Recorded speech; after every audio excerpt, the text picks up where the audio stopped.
Hello, hello, bienvenue dans Sayab ta Biz. Tu l'attendais, enfin le retour du podcast qui te fait vibrer tes chiffres, qui t'envoûte avec des déductions, qui te guide vers ta réussite financière. Je suis heureuse de t'accueillir. Ici Audrey, aka la diva des chiffres, comptable passionnée qui manie les calculs avec élégance et précision.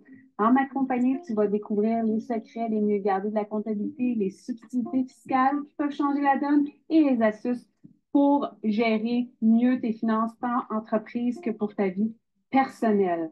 Chaque semaine, on va décortiquer ensemble des sujets essentiels tels que la gestion comptable d'entreprise, les stratégies d'optimisation fiscale, les conseils pour augmenter tes bénéfices et bien plus encore.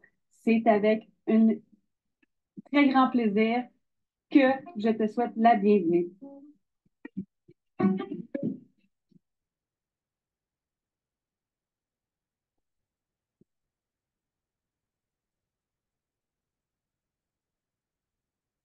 Hello, hello, j'espère que ça va bien. Aujourd'hui, on est encore dans la thématique amoureuse et je vais te parler des inconvénients d'être en couple. Dans chaque chose, il y a des avantages et des inconvénients.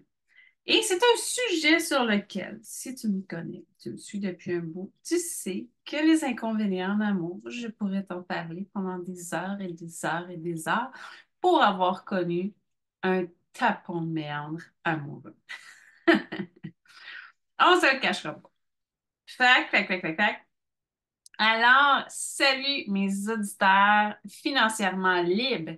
Avant de plonger dans notre sujet du jour, un petit rappel que notre but n'est pas de décourager les couples. Au contraire, nous célébrons diverses voies que chacun choisit dans sa vie.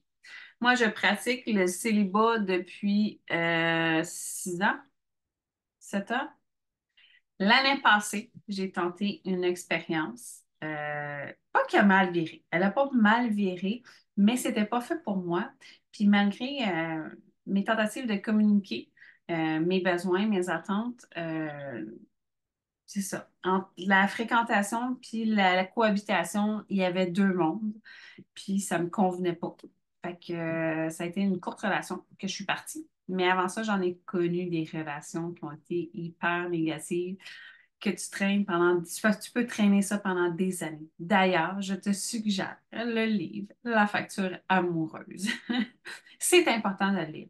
Que ton couple aille bien ou qu'il aille mal, c'est pas l'objectif de la facture amoureuse, c'est pas, tu sais, de te décourager. C'est vraiment de t'ouvrir les yeux. T'ouvrir les yeux sur qu'est-ce qui peut arriver. C'est important parce que, tu sais, un mariage, là, même si tu n'es pas marié, là, tu fais juste cohabiter, là, que, tu sais, c'est pour ça qu'on dit, tu sais, conjoint de fait, c'est comme si on était marié, c'est un partage de deux portefeuilles à la base. Ça peut simplifier beaucoup d'aspects de la vie, de rester avec quelqu'un, sauf que à la base, c'est une union de deux portefeuilles. On va se dire. C'est des vraies choses. Euh, L'importance d'être avec la bonne personne. Je pourrais t'en parler pendant des heures et des heures de tout ce qui peut mal virer quand tu es avec la mauvaise personne. Mais on va quand même se garder une petite chaîne, puis surtout garder ça positif. Mais si ça te tente de te lâcher loose d'un commentaire, parle-moi de tes pires expériences amoureuses. Ça va me faire plaisir de voir que je n'ai pas été toute seule dans ma vie à avoir vécu des mauvaises expériences. L'importance d'être avec la bonne personne, ben, être en couple, ça a ses avantages, c'est certain, et cela dépend énormément de la personne avec qui tu partages ta vie. On doit souligner l'importance de choisir un partenaire qui partage tes valeurs financières et qui t'encourage à atteindre tes objectifs. Ça, c'est super important. J'ai souvent, moi, des objectifs qui sont assez ambitieux. Puis moi, c'est sûr et certain que je ne serais pas capable d'être avec quelqu'un qui passe son temps à me décourager ou à essayer de me tirer vers le bas. J'ai besoin qu'on me tire vers le haut et non pas l'inverse parce que quand on me tire vers le bas, ben, c'est ça, ça va te faire un temps, mais ça ne marchera pas sur le long terme. Euh, mais il y a une chose qui est sûre, si tu m'écoutes puis que tu es comme moi, que tu es célibataire, dis-toi une chose, que c'est pas dramatique habiter seul, c'est pas dramatique passer la Saint-Valentin seul. Il y a été une certaine période dans ma vie que je refusais de, tu sais, ça arrivait, c'est genre que tu étais comme en deux relations, mais je voulais jamais être seule, pas en couple à la Saint-Valentin. La Saint-Valentin, c'est la fête de l'amour. L'amour, c'est aussi l'amour de soi, l'amour qu'on a pour nos enfants, notre famille, nos animaux, nos plantes. Fait que, tu sais, c'est la fête de l'amour. Il faut célébrer l'amour. Mais ce qui est important avant tout, avant d'aimer quelqu'un d'autre, on doit s'aimer soi-même. Ça, c'est très, très, très important. Donc, l'amour de soi, c'est important. Euh, Donc, ce que je disais, que c'était pas dramatique d'être célibataire à Saint-Valentin. Avant d'entrer dans une grosse discussion financière, là, tu sais, rappelle-toi-le, là, puis c'est pas une épreuve pour célibataire. Au contraire, c'est une occasion de célébrer soi-même, de se prioriser ses objectifs financiers et de s'entourer d'amis de passion qui comptent vraiment pour toi. C'est ça aussi la Saint-Valentin. Écouter ton cœur financier quand tu es célibataire. Tu n'as pas personne pour, tu sais, c'est tes objectifs, ce que tu veux atteindre, ce que tu veux faire, comment tu veux épargner, puis quel sacrifice que tu dois t'imposer pour arriver à l'atteinte de tes objectifs. C'est aussi ça, c'est un très, très gros avantage d'être célibataire, que quand tu es en couple, ben des fois, tu sais, tes projets, tu es obligé de les mettre sur la glace pour plusieurs raisons. Par exemple, là, il n'y en a pas un qui me vient en tête, mais tu sais, si lui, c'est un chalet qu'il veut, toi, c'est un, comme exemple, moi, un parc immobilier, on s'entend que soit que ça risque d'être compliqué, soit que ça ne se réalisera pas, ou soit que c'est faisable aussi. Ça peut se réaliser. C'est juste c'est de bien communiquer puis de s'assurer, tu sais, d'atteindre nos objectifs, de se fixer des objectifs, de décortiquer nos objectifs en plus petits objectifs et des atteindre. Mais c'est important de réaliser ses rêves. Moi, j'ai toujours voulu, comme première maison, avoir un plex. J'ai toujours eu ça en tête depuis, je pense, mon adolescence. J'ai toujours pensé que ça devait se faire en couple, jusqu'à temps que ben, je réalise que j'étais capable de tout faire ce que je fais en couple. Je suis capable de le faire par moi-même. Ça a été mon cheminement à moi de vie.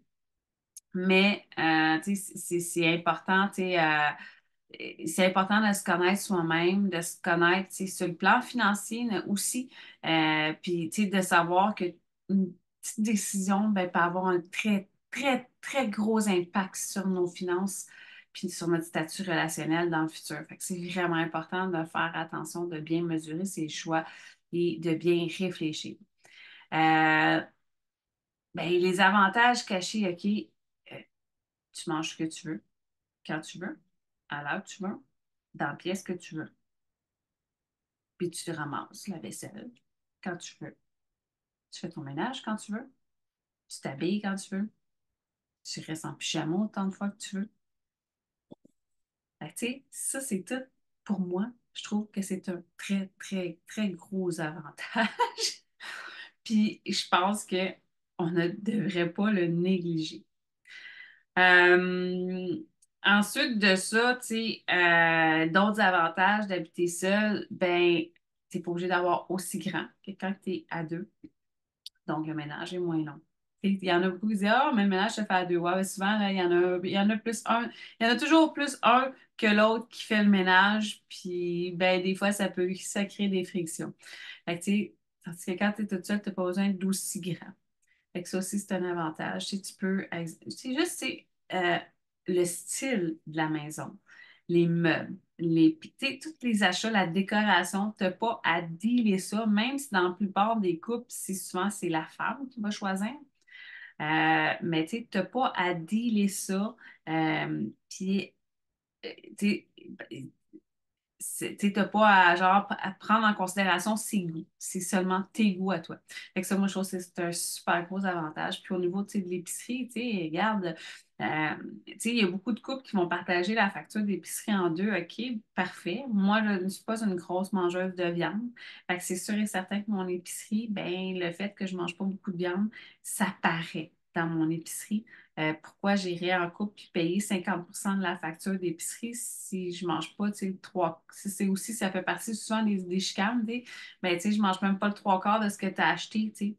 Fait que, tu sais, des fois, tu sais, ça peut être la solution, ben, c'est de chacun faire son épicerie, sauf que c'est sûr que c'est plate parce qu'on mange jamais la même chose, mais ça pourrait être, tu sais, éventuellement, tu sais, de se garder un repas par semaine, par 2 semaines, enfin bref. Mais là, aujourd'hui, c'est les avantages des célibataires.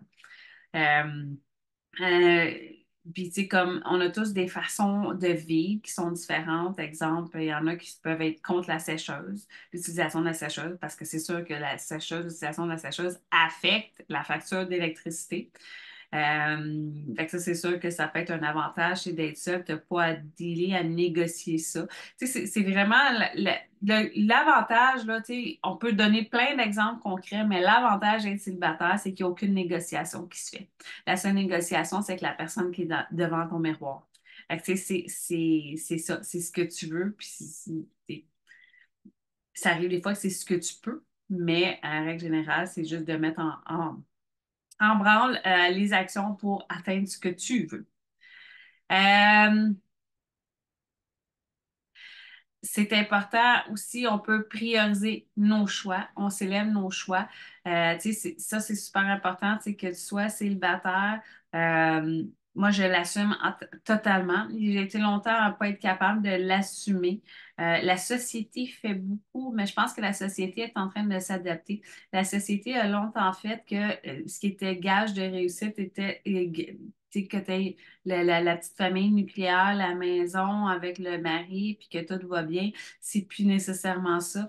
La gage de, tu sais, gage de réussite, tu sais, il y en a beaucoup qui réussissent, qui sont célibataires, puis qui réussissent mieux que beaucoup qui sont à deux. Et, tu sais, mais ça ne veut pas dire, tu sais, moi, je te dis, ça ne veut pas dire que tu es plus heureux célibataire ou tu es plus heureux en couple. C'est vraiment, ce qui est important, c'est que ça part de soi.